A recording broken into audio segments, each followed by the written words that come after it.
Hey everyone, I'm your host, Ricky Shockley with MedSpa Magic Marketing, and this is the MedSpa Success Strategies podcast, where MedSpa and aesthetics practice owners come to discover strategies and tactics that help them better market and manage their practices so they can grow, improve profitability, and have greater impact. Today, I'm excited to be joined by Jaclyn Luongo. Jaclyn is the Vice President of Business Development and Brand Partnerships for PDO Max, bringing over 25 years of experience to the aesthetics industry. She serves on the board of directors for the Melanoma Education Foundation and holds advisory roles with NASN Pro and the Katherine Hines Institute of Aesthetics.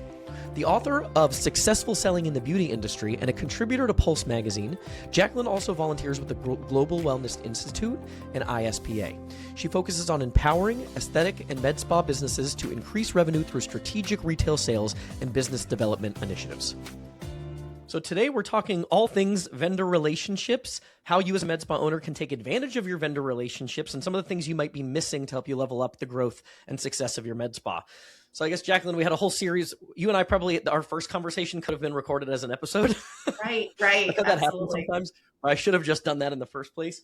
Let's just start. Hey, reframing vendor relationships, the overview. What are people missing with their vendor relationships? Well, with 25 years of experience, I have always said there is always missed opportunity from the managers, the directors out there to know what to ask from your vendors, from your reps, because there is so much that from the vendor side that we do have as assets. And I feel like it isn't always accessed and taken advantage of, because whether it is that communication piece, and there's so many vendors that have portals out there that really maybe only 50% of it is accessed and really taken advantage of. And so I have always felt strongly with my reps and any leadership that I've ever had in companies, to say we need to sit down with our owners, with our managers, and share everything, put it on the table verbally, give it access digitally, and then you have the full umbrella of what is offered. And things like that have to do with starting with the tiers, just knowing what your vendors have to offer. And I've always believed in the power of buying. So the more you buy from one vendor, of course, the more loyal you are, but in return, you're getting more in return. Sometimes there's rewards. Sometimes there's quarterly kickbacks that an account can get because of the volume that they're purchasing. Sometimes there's more exclusive bundle packages because you do have that higher buying power. So really thinking about minimalizing the amount of vendors you buy from, that's a starting point. And asking the right questions with your vendors, seeing the value in having these meetings. I know everyone's busy. I know that it takes a lot to set that 30, 60, 90-day plan with your reps, but it is so valuable in the long run because it adds to your profit margin. It adds value to planning. And why not have your reps help you build your business? Access the resources that are available to you, because I don't think that's completely tapped into by most accounts. Again, I'm not as familiar with this side of the business, and there's not conversations that I'm typically looped into, but is it the case that most med spa owners, they've got a vendor relationship and their rep is reaching out, trying to talk to them about what they can do to boost sales, and most people are just busy and it kind of gets lost in the shuffle and they just don't really communicate? Yes, I think that does happen. Time goes by and then it's 3 months later and Q1's already over. So I do think that even if it's not an in-person meeting, which we know now, virtually meetings are just as productive or can be. And I do think there's a lot of value in that. So please take the time to do so. Have a prepared agenda of what you're looking for. And it doesn't hurt to ask, whether it is sampling quarterly or let's plan a contest for my team. The accounts out there that I want to see them selling more. I want to see them upgrading their services. What can you do as a vendor to help me incentivize them? It could be simple as product. It could be treatments. It could be gift cards.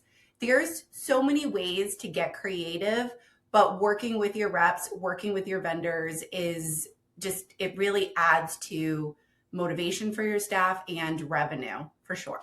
Yeah, we had a med spa that we were working with. I remember this conversation. Lauren on our team works with them directly. And we pushed them to go back to their vendor because we were helping them with some marketing and promotional stuff. We're like, hey, well, go talk to your vendor, see if they'll give you support. And they're like, oh, I didn't even know that I could do that. And they went back and they ended up having this conversation. And we ended up getting a bunch of cool support on promoting that service line. And I think the thing people have to remember when you have vendor relationships, I like what you said, Jaclyn.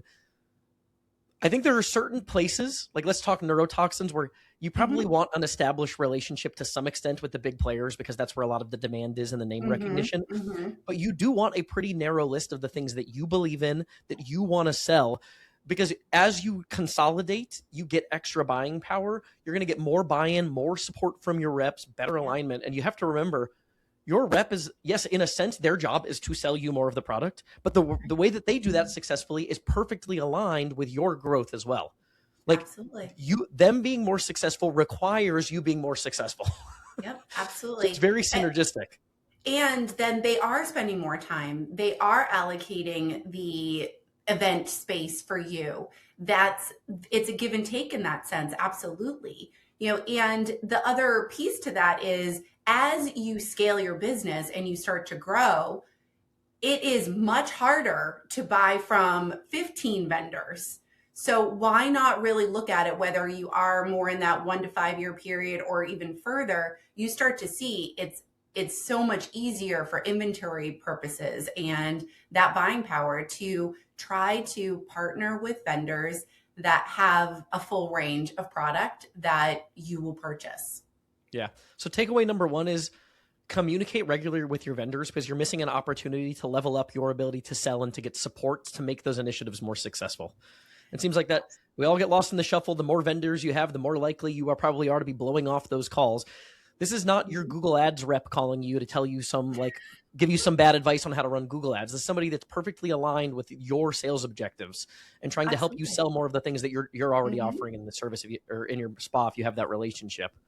It's an extended partnership. It's your partner. It's your vendor partner. And to also add to that, reading emails. I know that that's very difficult. Even from us, we send out newsletters, but I personally send out information in a way that I feel is easy to absorb, with bullet points, with quick links, with please save this, because that's the other piece. We all know we just skim an email and sometimes things are lost in the shuffle, whether it might be a limited time promotion that certainly helps with your buying power, or all of that marketing stuff.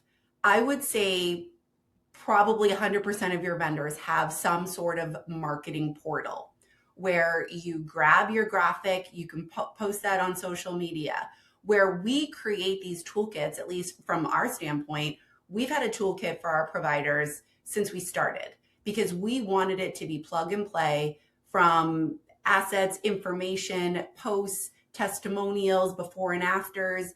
Those are all things that why should you, as the account, because we're busy all the time, you do want to make your own personal content, but lean on your vendors for your content as well. Why recreate the wheel? But you have to really allocate your time to look at these portals, to see what's updated, and also the education piece of it. There are so many ways that you can access education through the portals that are offered within most vendors, that you can use those as resources, and why recreate that as well. Yeah, I love that. I like that tip of checking your emails. Like, we have versions of that in our business where, like, hey, this is something we actually should pay attention to. I know we all get like email fatigue. You're like, okay, there's another one of those things, but you might be missing things that are designed to support you and help you. So make sure there's somebody on your team that's dedicated to, like, hey, when we get something new from our vendors, we've got eyes on it. We've got a pulse on what we can be doing to increase sales and to provide an incentive to spur action from our clients. Hey, practice owners, Ricky here. And if you're tired of seeing your marketing as an expense, it's time to see it as the investment it should be. At MedSpa Magic Marketing, we specialize in driving predictable, massive growth for med spas. We helped one client generate over 2,500 new clients directly attributed from ads in less than 18 months. And these aren't outliers, this is our expectation. We're HIPAA certified by Compliancy Group, rated a perfect 5 stars on Google, and we provide true consulting and strategic direction to our clients, not just button pushing. If your med spa is able to consistently invest in marketing and advertising, and you want a transformative look at the exact frameworks, ads, offers, and strategies that we use for our clients, schedule your complimentary strategy session with me at medspamagicmarketing.com. That's medspamagicmarketing.com. I have a question that feels like a little bit of a catch-22 for some med spas, probably. So there's this advantage to, bundle pricing and tiers. And as you get bigger, you have more leverage. True. With newer med spas or people that are new to the relationship with the vendor, right? They're just establishing a relationship with the vendor. Mm-hmm. I think sometimes people can be discouraged because they feel like they're so behind because they know there are other people in the area that have that relationship where they've got the advantage. So how do you recommend people think about when they're getting started with a new vendor to not feel that sense of discouragement because they're so far off from the established practices that do have the advantage of bundle pricing? That's a really great question. And bundle pricing doesn't necessarily have to be always the buying power is more. Sometimes it's a promotion that you don't want to miss. There are some accounts out there that will take advantage of the buy 3, get 1 free booster bundle that we have. So we have skin boosters. And that certainly helps with their cost of goods to their treatment room. That's a simple way that, that's a buy 3, get 1 free. That's not breaking the bank. We're not talking thousands of dollars. So it can be on that small scale. And then when it comes to threads, it's buy 5, get 1 free or buy 10, get 3 free. So it doesn't necessarily have to be the accounts the accounts that are more established have a higher buying power. It's just knowing how to buy, how to budget, and know I'm going to have to purchase this every month because forecasting, I'm going to do this many treatments in a month.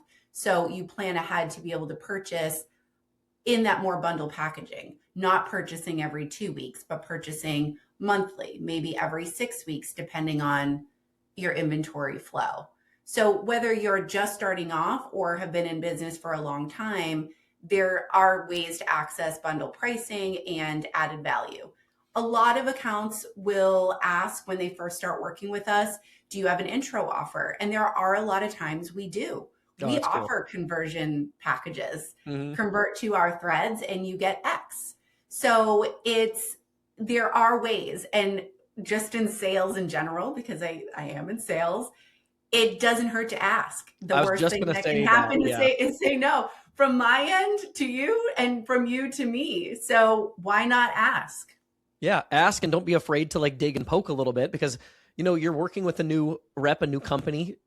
And if you really believe in their product and you want to be selling more of it, they're going to be excited too. So they'll probably find some ways to maybe be flexible and support you beyond just what is kind of the default. Absolutely. Absolutely. And for some accounts, certain things are more important than others. Some sampling is really important. The margin is really important. So that's a way also from my standpoint for us to get a tick on what motivates them, what helps them move the needle, what makes them excited.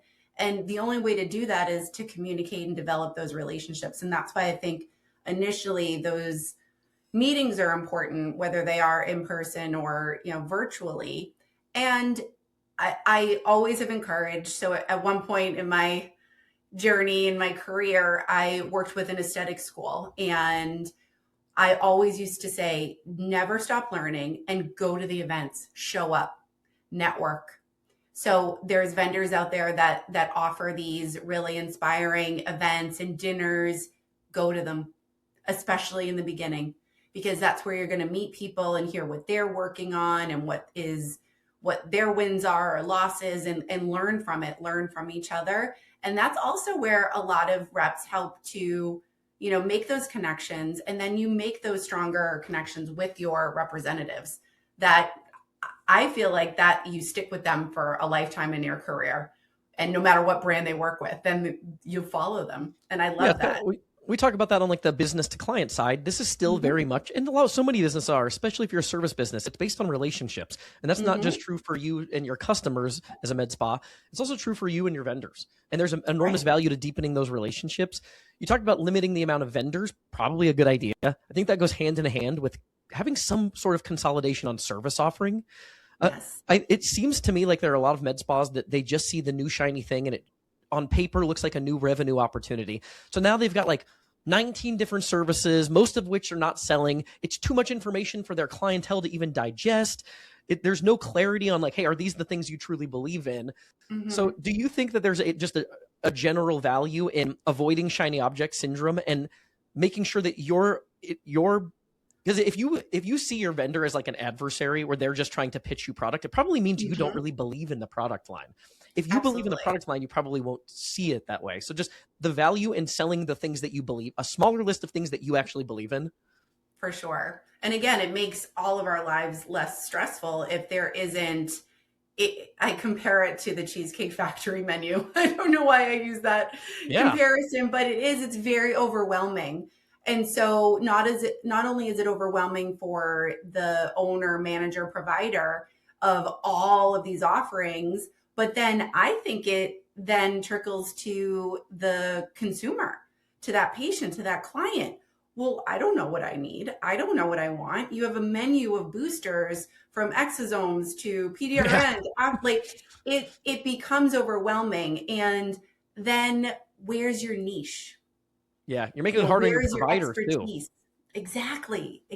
So then there isn't that opportunity to create that real, passion and expertise in one specific piece, whether it is aesthetics, providers, whatever that might be. And we say it very often, not everyone is going to be passionate about threads, but those that do, they are running with it, they're loving it, and they're complementing their thread services with treatments that are aligned as well. And it's not a bunch of things. Yeah. And I had a web chat recently with a provider that said, I never sell something to anyone that doesn't need it. That is the rule of thumb in my practice. And I love that. But if you have all these offerings, how do you manage that? How do you teach your team how to consult on all the offerings that you have? So I agree, consolidating your vendors. And it's tricky because on our last call, we talked about the large device companies, the lasers out there, the energy devices out there that are $100,000 or more. That also isn't always developing the relationship. Beforehand, of course, you are being sold to and schmoozed and all courted in that way, the events, everything. And then where's the support afterwards? Yeah. You're signed up for the lease.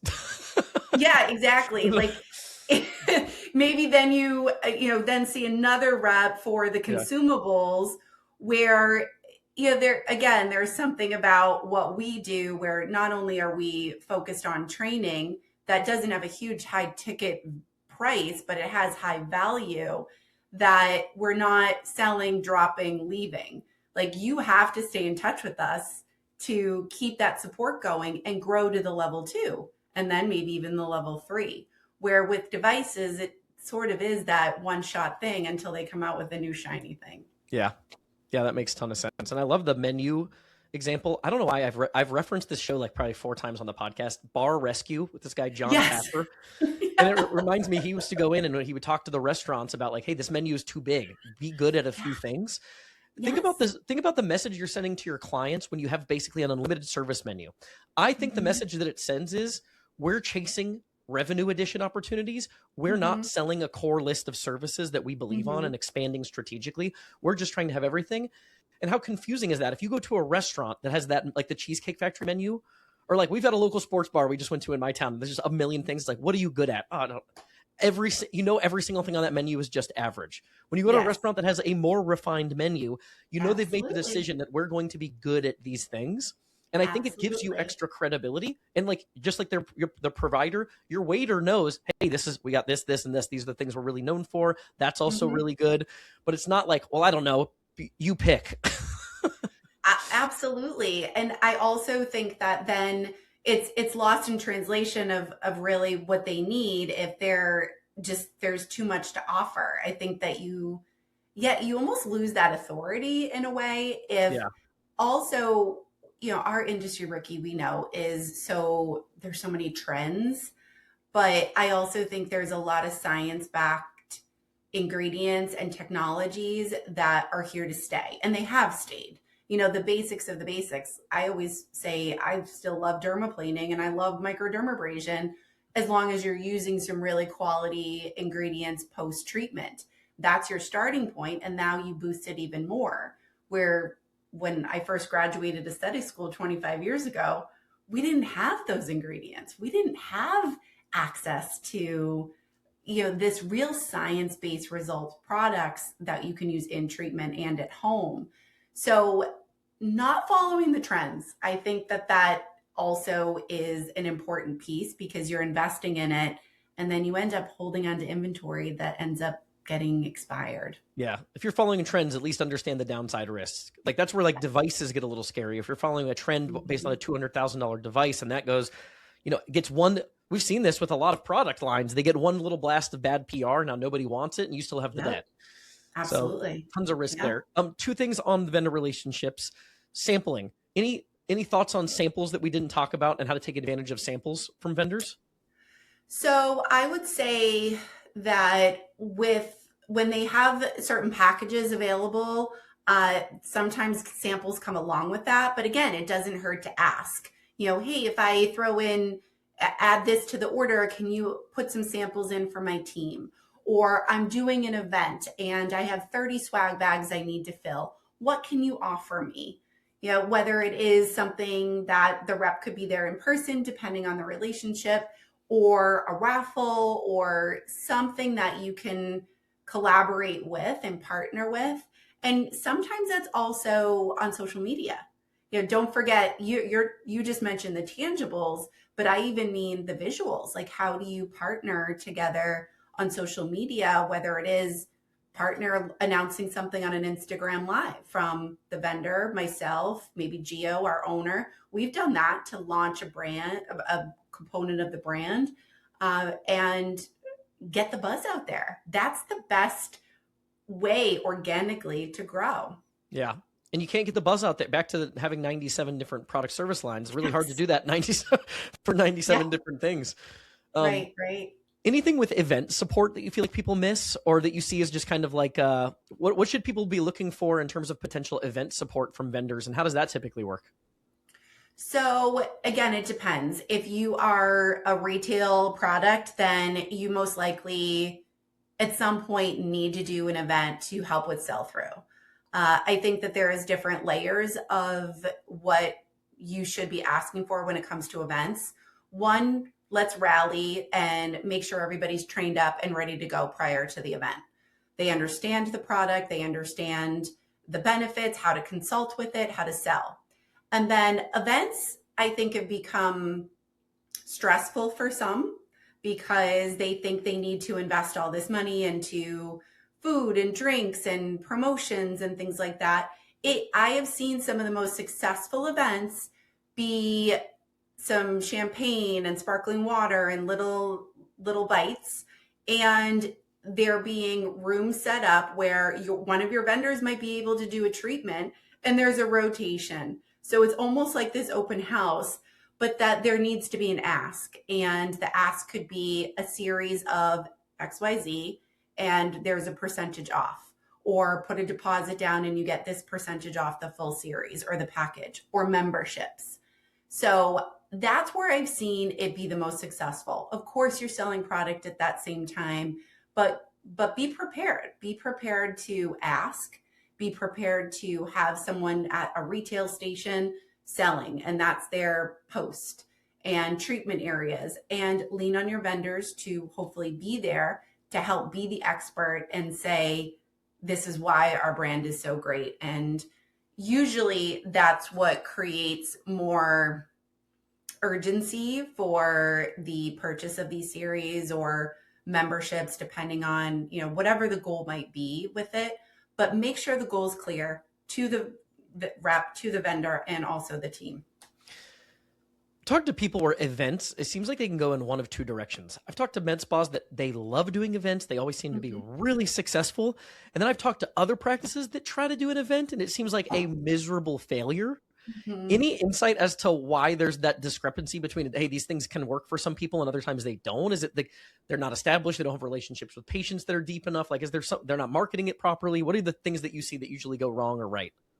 So the successful events are lead time 3 months ahead of time, starting to plan it, promote it. There's a dollar value that the client comes and actually pays to join the event, to be part of the event under that RSVP. Great. It can go towards your purchase of your series, your product, whatever that might be. But I like the interaction of if you do IV infusion or B12 shots, or you do facials in one room and then you have your other providers in another, and having those organized spaces and planning. I think the stress comes from the mindset that this is going to be stressful.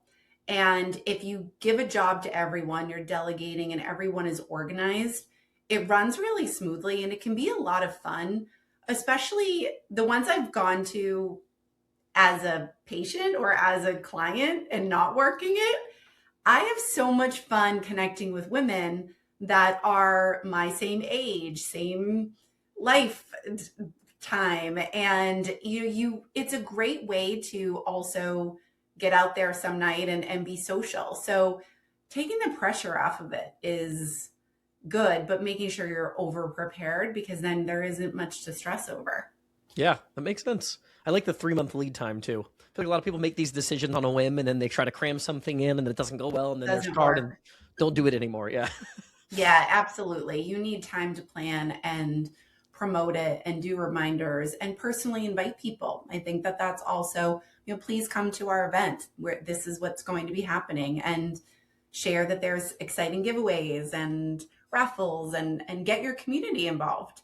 Whether it's local shops or I don't know, but like get creative. Yeah. Yeah. The more partners you have involved in the event, you're naturally reaching in and acquiring a new audience Absolutely. with a lot of ease. Hey there, wanted to briefly interrupt the episode to make a quick ask. If you're a podcast listener, it would mean the world to us if you leave a review for the podcast, whether that's on iTunes or Spotify.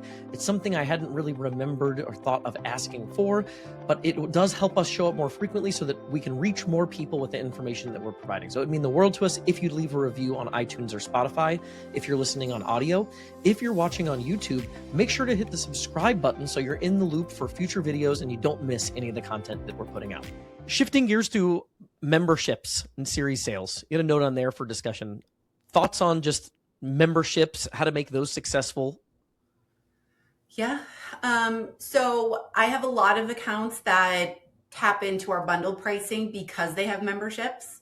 So back to, of course, being a member is then giving you a bit of a discount in some ways for certain treatments.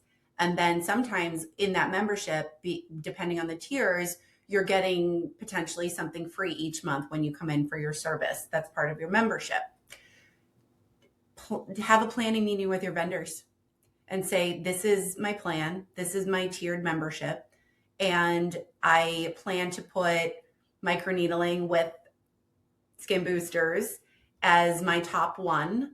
And I'd like to give something added to those first 100 members or the members that are part of that top tier program. What can you give me?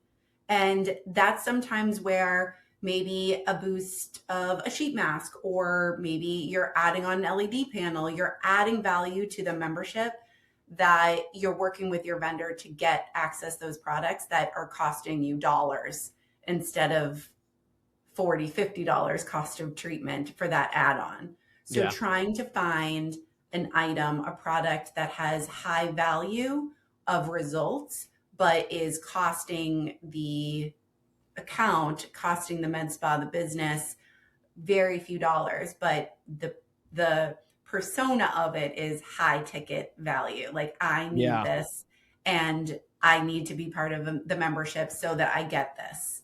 So whatever that looks like, for us, it's our boosters have a very high ROI. So that's typically part of most of our accounts members, like the membership program, because it's also something that can be done monthly. Yeah. So working with your vendors that actually have a monthly treatment that can be done more frequently is also very valuable, and doesn't have this high ticket price, because I feel like not everybody's spending like that anyways, especially on a monthly basis. Yeah. I think there's a lot of people that are running membership programs that don't even have product associated with it. And that seems like a really cool add-on differentiator. It seems like an extra element of stickiness, and really cool if you can incorporate it, like you said, where it's got high impact, low cost of goods and produces extra ROI. I don't see a lot of people doing that for some reason. I see a lot of people just doing that, like a bank your bucks, which I think is generally effective. But what a cool add-on to be able to build like a skincare line product subscription into the membership. Absolutely. So it's service and product. Exactly. It could be a home care product that's your maintenance for the month, or it could be the in-service, extra mask or whatever it might be. But that's really where I do think there's a nice balance where you want to motivate those membership groups to purchase product, and then maybe they're getting 10% off, and then your vendor might be able to extend something extra to you because your brand they're going to highlight that brand. The vendor is definitely willing to work with you on that. Yeah. And think about, I love the fact that one of the things we always struggle for, especially in a competitive space, is staying top of mind and building stickiness.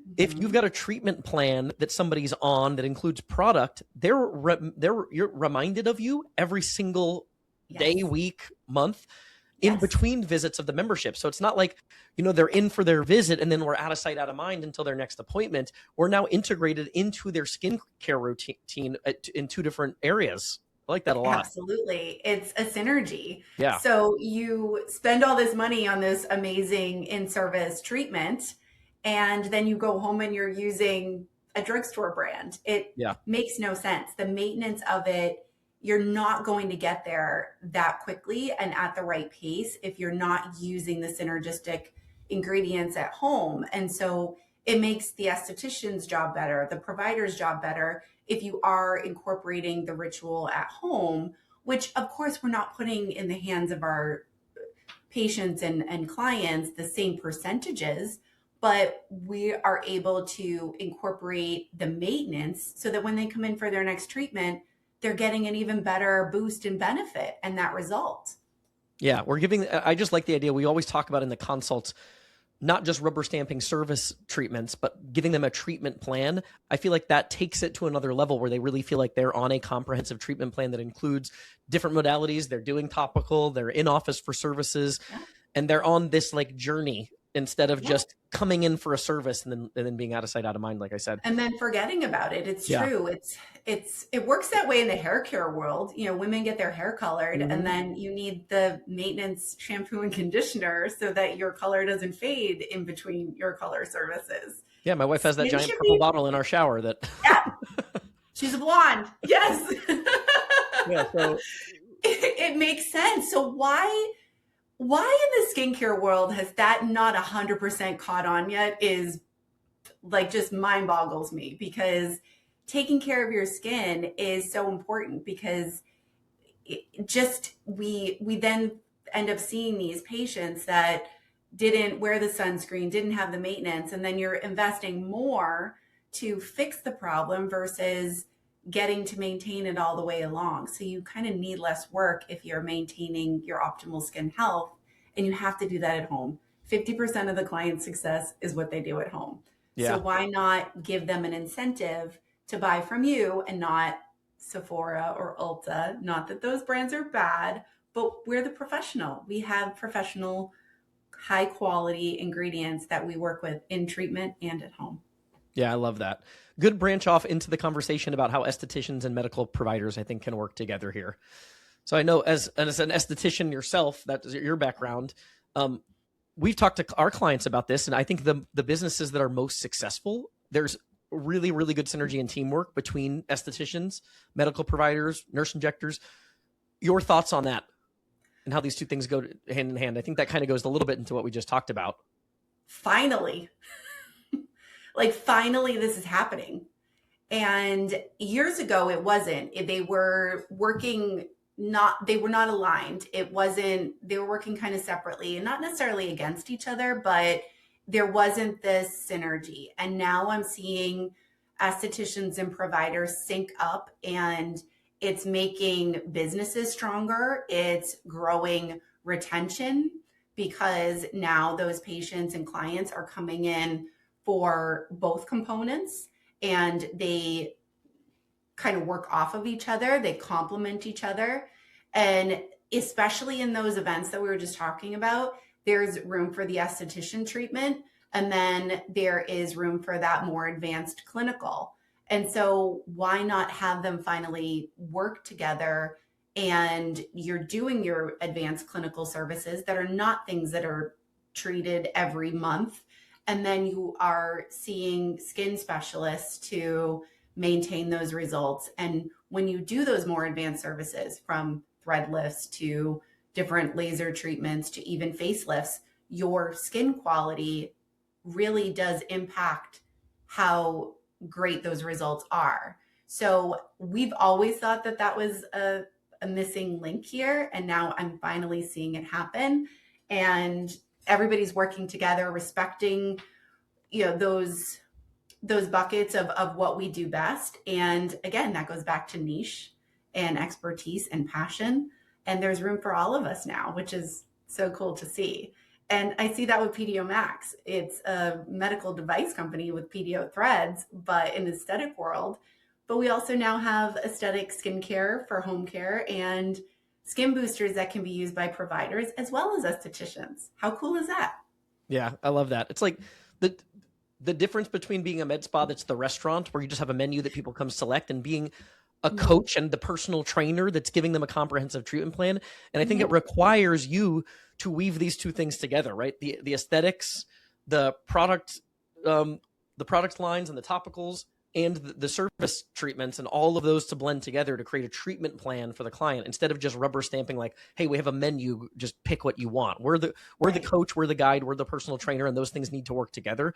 And when they work together, like anecdotally, I'll give everybody this example. When we run ads for clients where we're trying to build like a new build the client base through injectables, if we've got a version of an ad that we run, and we talk about this on the YouTube channel and the podcast a little bit, that's basically a combo service where they're going to come in for injectables and they're going to come in for a facial in this case, but they're seeing now the injector, the medical provider, and the esthetician, and we track retention.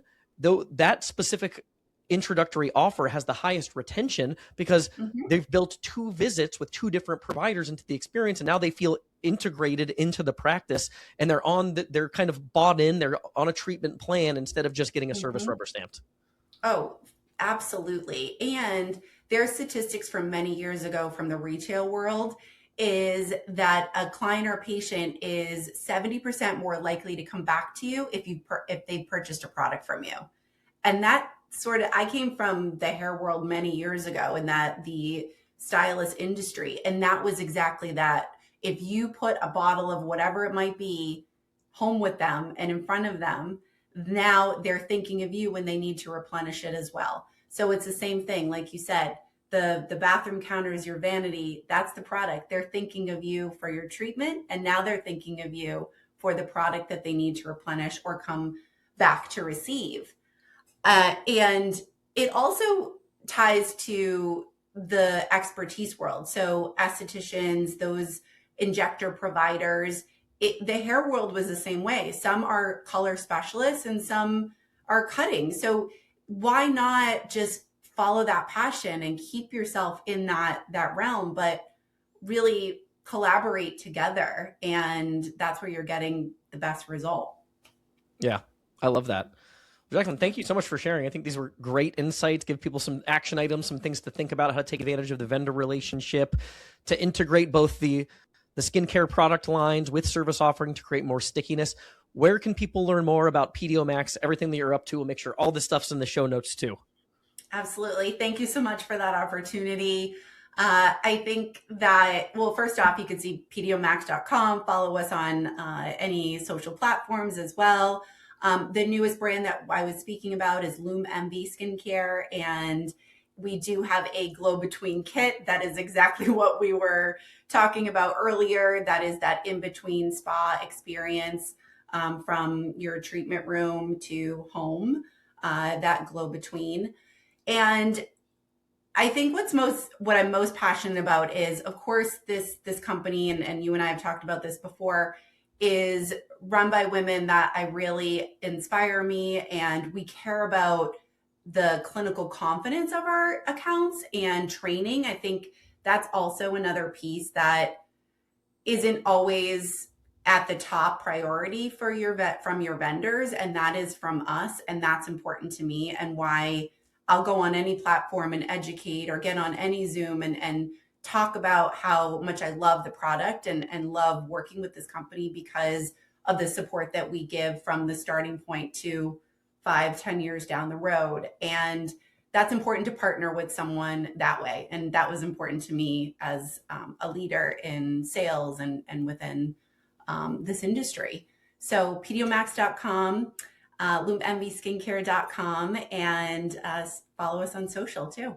And we'll make sure, again, all of those things are in the show notes. If people are checking out the product line, I really like Jaclyn, this is something I think we might want to explore bringing into our practice, what's the best way to contact you all? Is it through the website? Through the website, or info@pdomax.com. I'm happy to connect with anybody that is just exploring threads or skincare, skin boosters, PDRN. Let's do it. Awesome. Yeah, like I said, we'll include those in the show notes. Jaclyn, thank you so much for sharing your insights. We'll have you on again soon, hopefully. Absolutely. Thank you so much.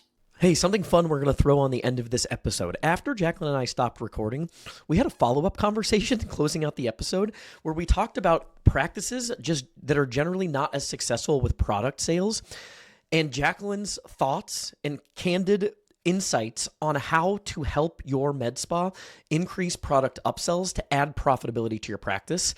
And while we were having the conversation, like a minute in, I hit record on my phone and asked Jaclyn for permission. So the audio quality will be a little bit rough potentially here, but I thought it was worth throwing this little addition on the back end of the episode. So I hope you enjoyed this extra couple bonus minutes. That they purchased maybe for a higher price point than what you're even selling it at, because Sephora products are not cheap. Department store products are not cheap, and they're not as high quality as what estheticians can get their hands on to sell. So it's just people feel uncomfortable about talking about it at the end of a visit, essentially. Yeah, because they've already spent the money on the product. Which is why I think sometimes memberships and series work, because now they're not opening their wallets to... Yeah, they've pre-purchased it. It's part of what they already bought into. So maybe they're going to buy a $50 eye cream or whatever it might be. So I think why there's still that fear, I don't know. And I even wrote a book about it, because I get so frustrated that that's the key to that success and that revenue. And you're working harder trying to do in service than making money by retailing to them as well. You know, you're physically working by getting that revenue from the treatments, but you don't realize what a bonus it is to retail product. Like, that's so interesting. Yeah, thousands of dollars a month. So people are just scared to talk about it at the end of the appointment. Do you think it's because people are like, they're working with product lines or things that they just don't maybe believe in, or they don't know enough about? They haven't educated the providers. And if they really were like, hey, I love this product, I think it's awesome, people would be a little more eager to do it, instead of just it feeling like, maybe if you're carrying a product line just to do it, you feel like you're just selling for selling's sake. I think there's that component, but I also think, at least from a provider standpoint, providers are medical professionals that don't really sell anyways. Like, they might upsell to another syringe of filler, but they're not selling products. So most of the time they're relying on the esthetician. And the problem with that is that the esthetician in their mind closes the wallet for the patient or for that client. So I see that very often. They've already spent $400. I can't ask her to spend another $200. So this is the kit, right? This is $249. I've had estheticians say to me, oh, how will I ever sell that? I'm like, with authority, and tell them that they need this, because when you look at it, they're spending on their online shopping sprees or Sephora days just as much. Yeah. So don't assume and don't close the wallet for them, because for some, skincare is what they spend their money on. They're not spending it on fancy this or that. Like some people really spend money on investing in their skincare. And those people are likely the people that are in your med spa, or at least there's a good chunk of them there. So they see the value, they see the quality. Yeah, absolutely. They're the people that care about this. So it's basically, people are afraid they're going to feel pushy, but if you just at least talk about it and present it and let people self-sort, like it might be that 1 in 6 people end up buying that, but that's a huge addition to your sales if 1 in 6 people do end up buying the product line, and now they love the product line and they're buying it from you several times a year. They're on a membership that includes product.